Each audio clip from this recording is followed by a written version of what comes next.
नमस्कार। आप सुन रहे हैं सनातन श्लोक, जहां हम बताते हैं सनातन धर्म की वो दिव्य शिक्षाएं जो जीवन का सच्चा अर्थ समझाती हैं।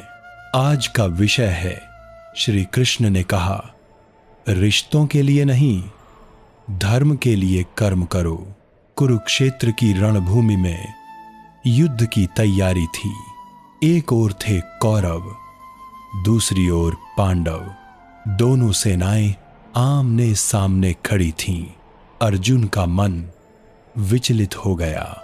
उन्होंने श्री कृष्ण से कहा, हे केशव, मेरे सामने मेरे अपने गुरु, दादा और भाई खड़े हैं। मैं कैसे अपने ही संबंधियों पर अस्त्र उठा सकता हूं? अर्जुन की आंखों में करुणा थी, लेकिन वह करुणा धर्म के मार्ग से भटका रही थी। तब श्री कृष्ण मुस्कुराए और बोले, हे अर्जुन, यह युद्ध तुम्हारा नहीं, यह धर्म का युद्ध है। तुम केवल एक माध्यम हो। जब अधर्म बढ़ता है, तब धर्म की रक्षा के लिए उठना ही कर्म है। श्री कृष्ण ने समझाया, रिश्ते महत्वपूर्ण हैं, पर धर्म सर्वोच्च है। जब रिश्ते धर्म के विरुद्ध खड़े हों, तब चुप रहना भी अधर्म का साथ देना है। उन्होंने कहा, कर्म करो, लेकिन मोह से नहीं। कर्तव्य निभाओ, लेकिन आसक्ति से नहीं। यही गीता का सार है। कर्म करो, फल की चिंता मत करो। शांत संगीत, गहरा भाव। श्री कृष्ण ने अर्जुन से कहा, तुम अपने कर्तव्य से भागोगे तो पाप का भागी बनोगे। धर्म का पालन करो, क्योंकि धर्म ही वह आधार है जिस पर यह सृष्टि टिकी है।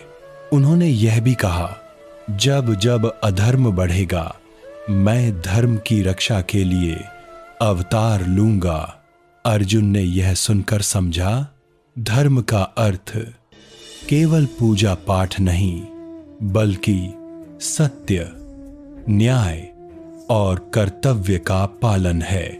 श्री कृष्ण ने उसे आत्मज्ञान दिया, जिससे वह मोह से मुक्त होकर धर्म के लिए युद्ध करने को तैयार हुआ।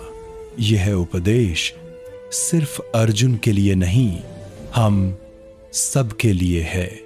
जीवन में जब हमें ऐसे निर्णय लेने पड़े, जहां रिश्ते और धर्म के बीच चुनाव करना हो, तो याद रखिए, रिश्ते क्षणिक हैं, पर धर्म शाश्वत है। धर्म वही है जो न्याय, सत्य और प्रेम के मार्ग पर चलता है, और जो अपने कर्म को ईश्वर को समर्पित कर देता है, वह कर्म बंधन नहीं, भक्ति बन जाता है। इसलिए श्री कृष्ण कहते हैं, हे अर्जुन, उठो, मोह को त्यागो और धर्म के लिए कर्म करो। यही जीवन का सच्चा उद्देश्य है। जय श्री कृष्ण।